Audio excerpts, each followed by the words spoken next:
Bismillahirrahmanirrahim. Assalamualaikum warahmatullahi wabarakatuh. Alhamdulillah alladzi bi ni'matihi tatimmus shalihah.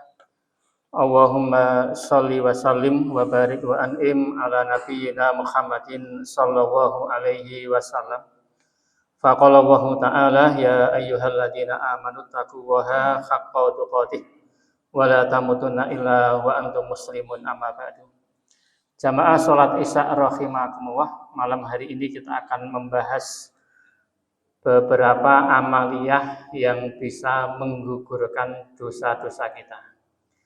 Jadi sebagaimana yang disampaikan oleh Rasulullah Sallallahu Alaihi Wasallam dalam sebuah sabdanya, beliau bersabda, ittaqillaha haitsu ma kunta.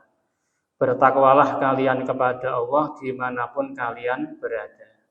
Ini perintah untuk bertakwa 100%. Hanya saja dalam prakteknya tentunya kita banyak sekali kekurangan, sehingga namanya manusia itu biasa berbuat salah, berbuat maksiat kepada Allah Subhanahu wa taala. Maka kemudian Rasulullah meneruskan perintah yang kedua, wa'at bi'is sayyi'atal hasanata tamkuha.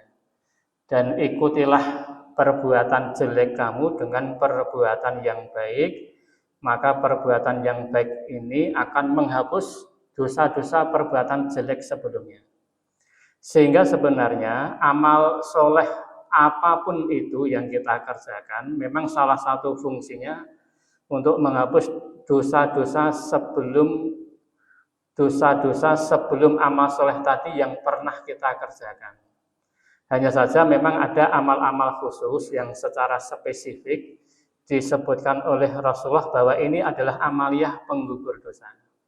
Di sini saya akan sampaikan sekitar 4 hadis saja. Contoh-contoh amaliyah yang memang secara khusus disebutkan oleh Rasulullah yang berfungsi untuk menggugurkan dosa-dosa kita. Yang pertama adalah riwayat Imam Muslim. Rasulullah bersabda, as-shalawatul khamsu wal jum'ah ilal jum'ah wa ramadhanu ila ramadhana mukaffiratun ma bainahunna.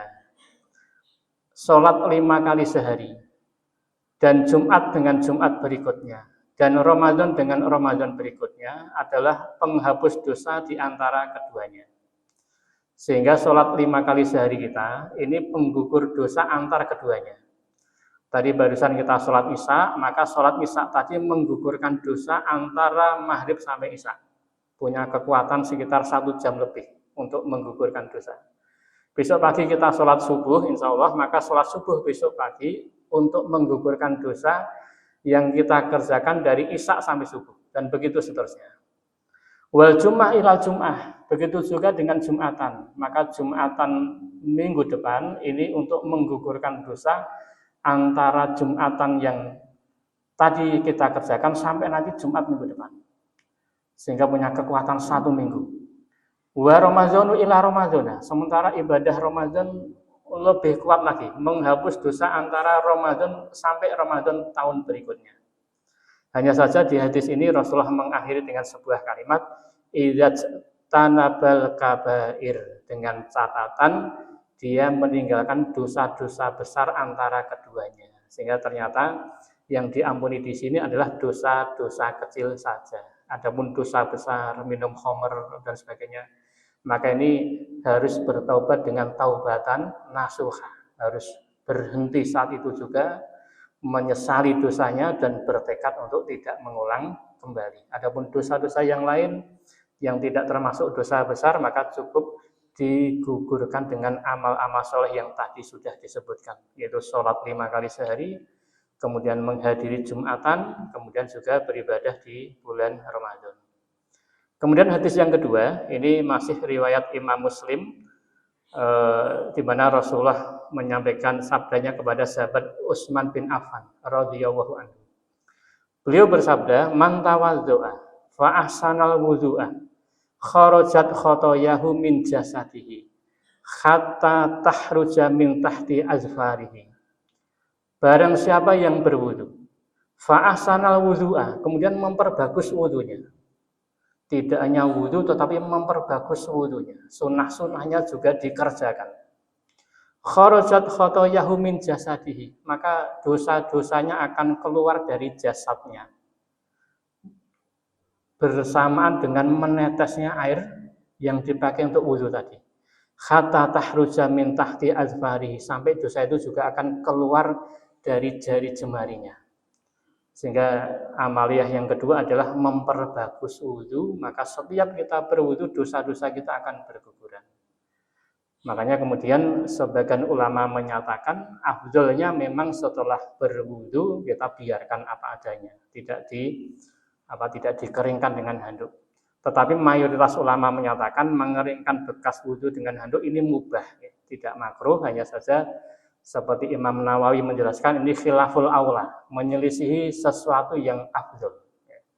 Yang afdol memang dibiarkan saja karena pernah Rasulullah ketika mandi, dan tentunya beliau mandi besar, ternyata setelah mandi diberikan semacam kain untuk mengelap badan beliau, tetapi ternyata Rasulullah menolak. Sekali lagi ini pada dasarnya mubah ngelap bekas wudhu dengan handuk, hanya saja yang afdal memang dibiarkan. Apalagi dalam kondisi tertentu memang kadang-kala kita perlu untuk melap bekas wudhu. Misalnya kondisi baju yang segera kita pakai yang harus dalam kondisi kering, atau mungkin ketika setelah wudhu kalau terlalu basah badan kita langsung masuk masjid nanti bisa mengabari karpet dan sebagainya. Jadi sifatnya ini kondisional. Apalagi kebiasaan wudhu kita dengan Rasul ini sangat berbeda dari sisi penggunaan jumlah air. Jumlah air yang kita gunakan ketika wudhu terlalu banyak. Rasul ketika wudhu beliau hanya butuh air 1 mut. 1 mut itu 2 telapak tangan digabungkan. Itu 1 mut, berarti mungkin secara volume ya hanya sekitar 500 ml, setengah liter. Air mineral 1 botol kecil tanggung itu sudah cukup untuk wudhu. Adapun Rasul ketika mandi besar, beliau hanya butuh 4 mut, jadi setengah liter kali 4. Sehingga penggunaan air pun sudah sangat berbeda sekali antara kita dengan Rasulullah Shallallahu Alaihi Wasallam. Karena memang kebiasaannya memang di tempat yang mungkin banyak air, sehingga mungkin kita kurang terbiasa mengikuti sunnah Rasul dari sisi penggunaan air yang lebih hemat atau lebih efisien. Ini amaliyah yang kedua, yaitu dengan memperbagus wudhu. Kemudian amaliyah yang ketiga, yaitu sabda Rasulullah Shallallahu Alaihi Wasallam dari sahabat Ka'ab bin Ujrah. Rasulullah bersabda, as-shadaqatu tudfi'ul khati'ata kama yudfi'ul ma'un naro. Sedekah itu dapat memadamkan kesalahan sebagaimana air dapat memadamkan api. Nah, sehingga amaliyah berupa sedekah ini untuk menggugurkan dosa. Kenapa Rasul mengibaratkan air bisa memadamkan api? Karena sifat dosa itu panas. Dosa itu berdampak azab di neraka. Maka dosa ini sifatnya adalah panas. Sementara amal soleh itu sifatnya dingin. Maka diibaratkan oleh Rasul, sedekah menghapus dosa seperti air bisa memadamkan api. Kemudian hadis yang keempat adalah dengan cara setelah kita sholat, kita duduk di tempat sholat kita. Ternyata itu untuk menggugurkan dosa kita. Ini hadis riwayat dari Imam Bukhari dan Muslim. Sehingga para ulama mensepakati kesahihan hadis ini, di mana Rasulullah Shallallahu Alaihi Wasallam bersabda kepada sahabat Abu Hurairah, beliau mengatakan, al malaikatu yusalluna ala ahadikum madama fi majlisihil ladzi shalla fihi. Malaikat akan selalu mendoakan salah seorang dari kalian selama kalian masih tempat duduk di tempat kalian mengerjakan sholat. Yaquluna, malaikat akan selalu mendoakan, Allahumma arhamhu, Allahumma firlahu, Allahumma tub alaihi. Ini redaksi doanya malaikat. Allahumma arhamhu, ya Allah rahmatilah orang ini. Allahumma firlahu, ya Allah ampunilah dosa orang ini. Allahumma tub alaihi, ya Allah terimalah taubatnya orang ini. Ma lam yu'zi fihi, ma lam yuhdis fihi. selama orang tadi duduk di tempat sholatnya dalam kondisi tidak mengganggu orang lain dan dalam kondisi dia tidak berhadas.